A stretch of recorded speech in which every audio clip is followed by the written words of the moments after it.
Okay, so I decided to do a separate chapter for the Knurling, and reason for that is just so we can go through it more easily or more on a step-by-step basis. So what I'm going to do is, let me just show you the ref first. So this is what I'm going to be looking for.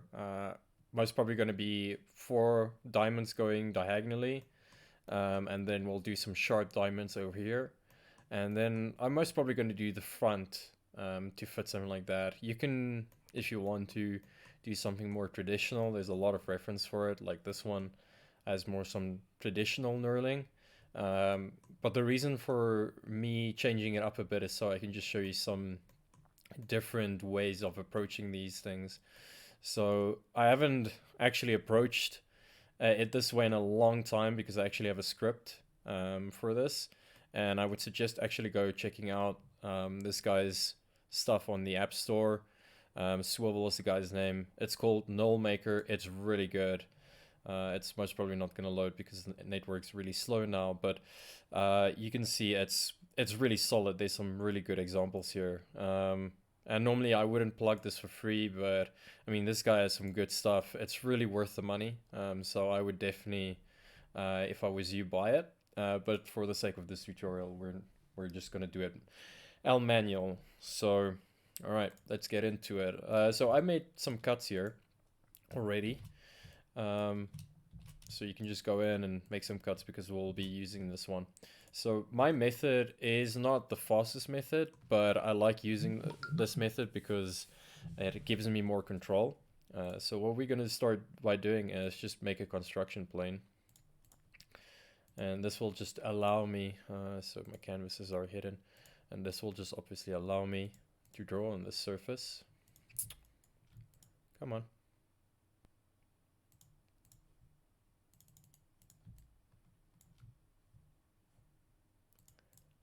Do I already have one? Yeah, I already have one. There you go. So the first line we're gonna have to draw is just a 90-degree line. Reason for that being is that we'll use this to mirror over. And then from this point forward or upwards, just type in 60 degrees, and that's the angle that we'll be following. So basically what we'll be doing is creating a triangle at the bottom and the top, and using the loft command to connect the two, but it will follow the curvature of the cylinder, and then we'll use that to create basically our diamond pattern or our knurling for that matter. So I can see this is skew, so you want to really make sure that it really starts at the bottom, 60 degrees. And then obviously you can change the angle if you want to, but I found 60 degrees works well for these diamond patterns. All right, so now we just open search and project, I think. Yeah. So what we want to do is we want to project this curve onto this surface. Let me just, I think it's the wrong one. Project to surface, that's what you want. Click on that curve. So we're going to select the faces. We're going to select this curve right here, and just closest point should be fine. And finish the sketch. We'll just delete that. So I'm pressing T and just removing that line. And now to make sure that these points are actually connected to these faces, because it has this weird error that if it's not actually connected to the faces when you want to make a loft command, it won't actually do it. So that's really frustrating. This was really a pain in my ass the first time I tried this. So we'll just go to project again, but this time just normal project, and click on the face, and then click on that point and press OK, and we'll do that again. Project.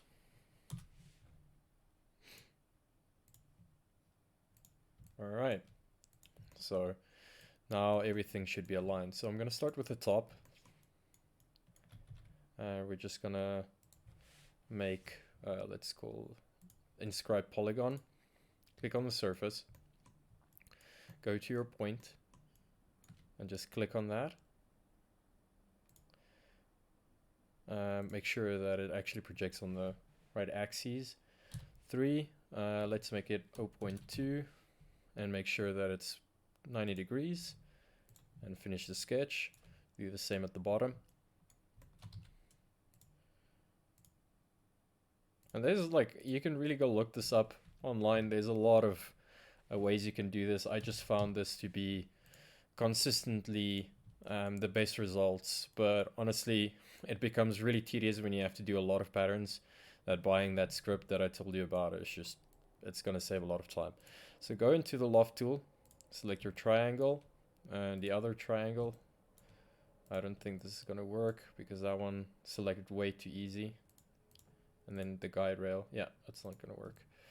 So somewhere something's wrong. Either I created it on the wrong, no, it should be working. So let's just do inscribe polygon again.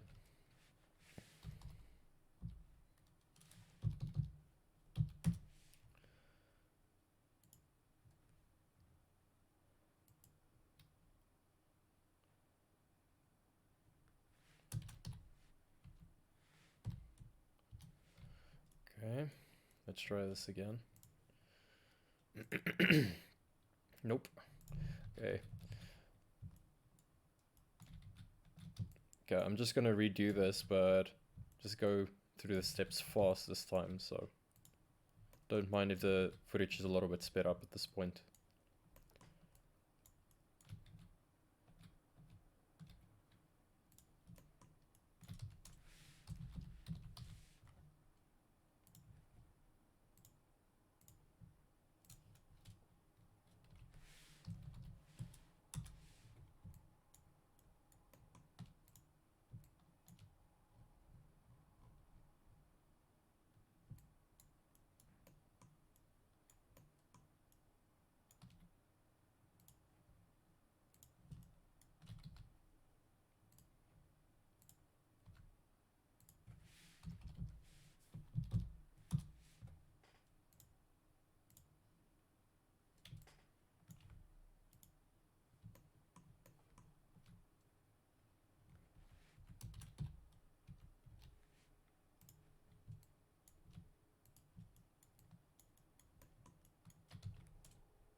All right, so you can see the point wasn't projecting perfectly. So if you use a center point or a center line, it does not actually connect. Just make sure to create a new body. And remember that line that we made, we're gonna need that now. So just go back to your sketches and it should be one of your last ones.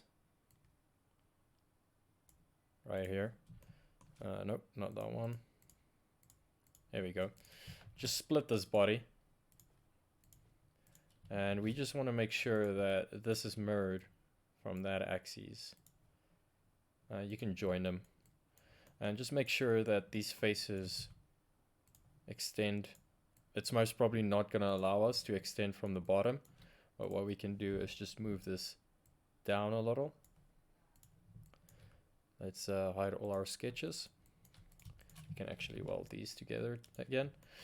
And now we just need to figure out how many of these we need. So if you're doing parametric modeling, this is actually quite easy or a little bit easier. I would suggest if that's the route you want to go, make a new document and build these things in a new document and just reference it back in to this document. Otherwise, you can just use this method. So I normally eyeball it like this. Let's see, 28. Oh shit, that's actually a good estimate. So I want to make sure 1, 2, 3, 4. This actually works nicely. 28 was a good number. Guess first time lucky. All right, so let's see. Cut.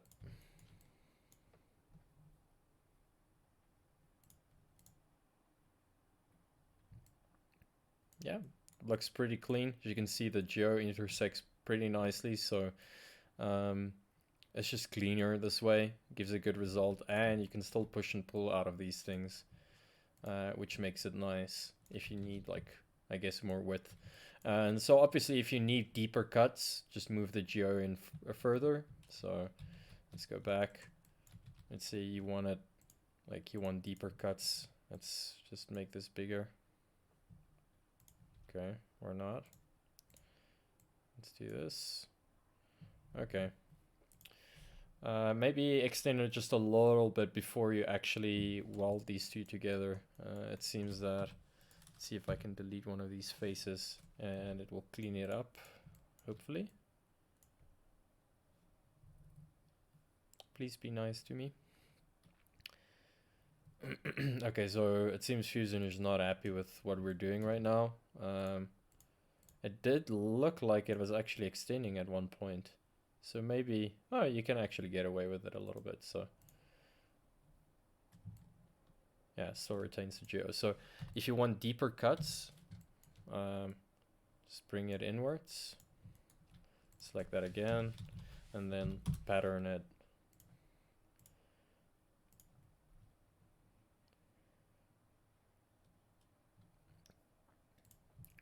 And then cut all of them.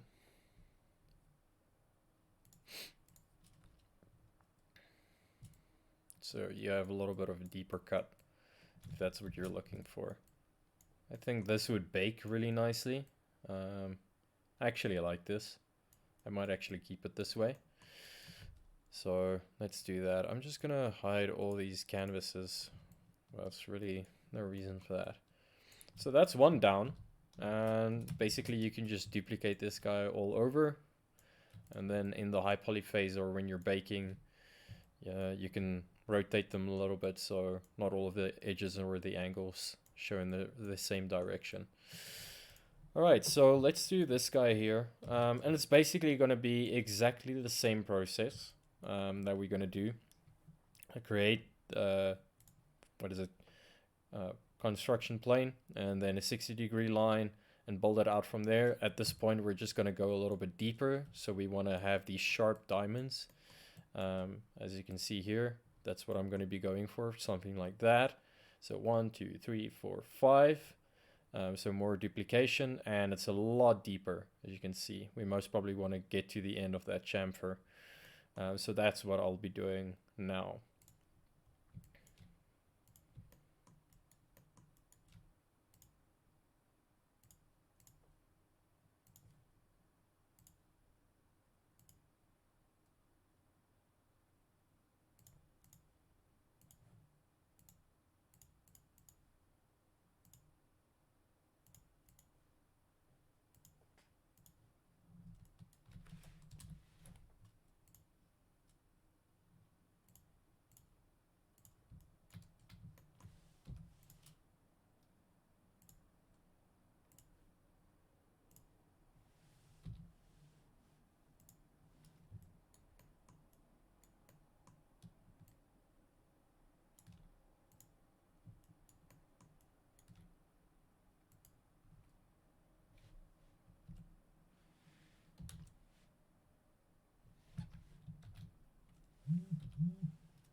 All right, so there's 5 in a row. I can play and tweak this even more if I want to, but honestly, I'm really happy with that.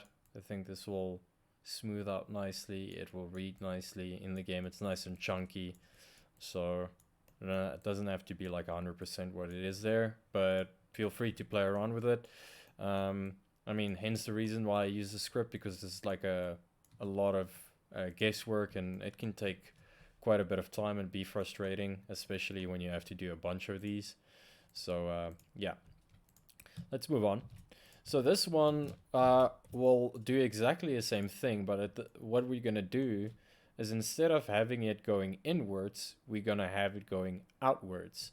So we're basically gonna have all these things basically turned around, and you'll see what I mean with that.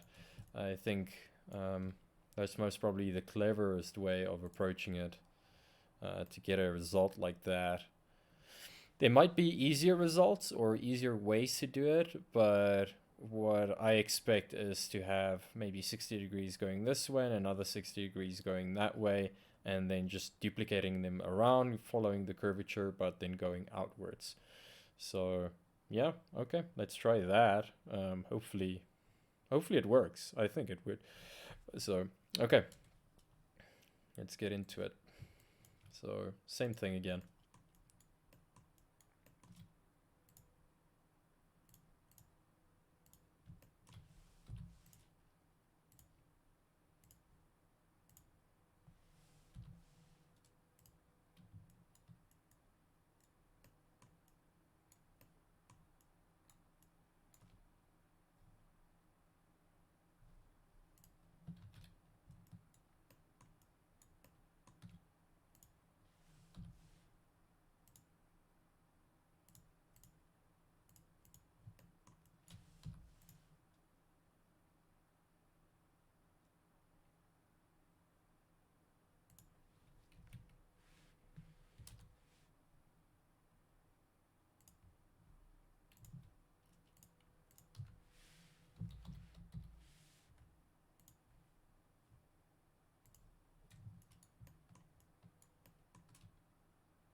Okay, so we have these shapes now.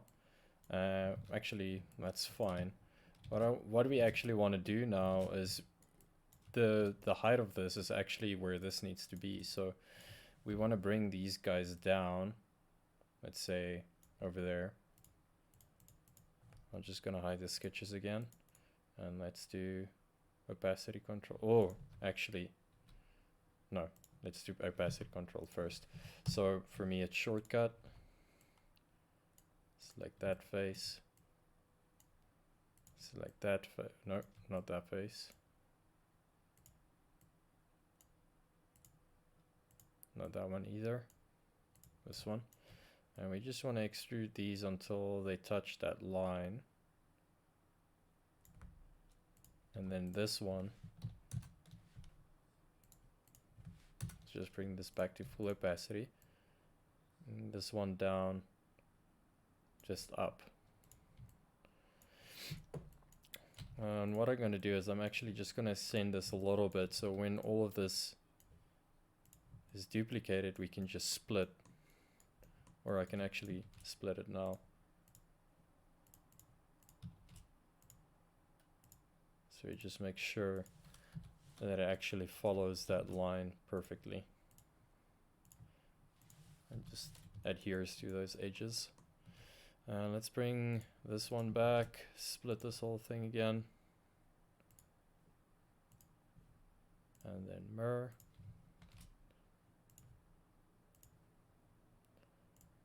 That's fine. Let's just clean this up so if adjustments needs to be made, we will be good to go. Okay. And now it's just getting that pattern. So what I'll be looking for is basically having one big diamond and then two small diamonds, and one big diamond, two small diamonds essentially. So yeah, I don't even know if this is gonna work, but let's see. Let's start out with 28. Too much. Let's do 12. 24. Actually, I think 24 works pretty well. Yeah. So what we're gonna do is just take this whole thing here, take all of these, make sure nothing unnecessary is selected, and just join them.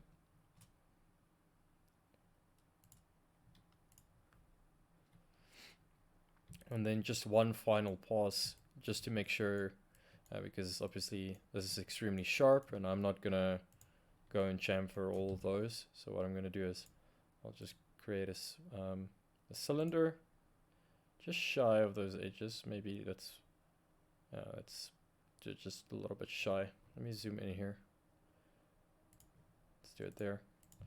And we'll just split this whole thing. And then I'll just select inwards. Invert selection, not inwards. And there we go. I like that. That's actually, I think that's going to read pretty nice. Let's see. Might be a little bit sharper. Let's see. I can make it a little bit sharper.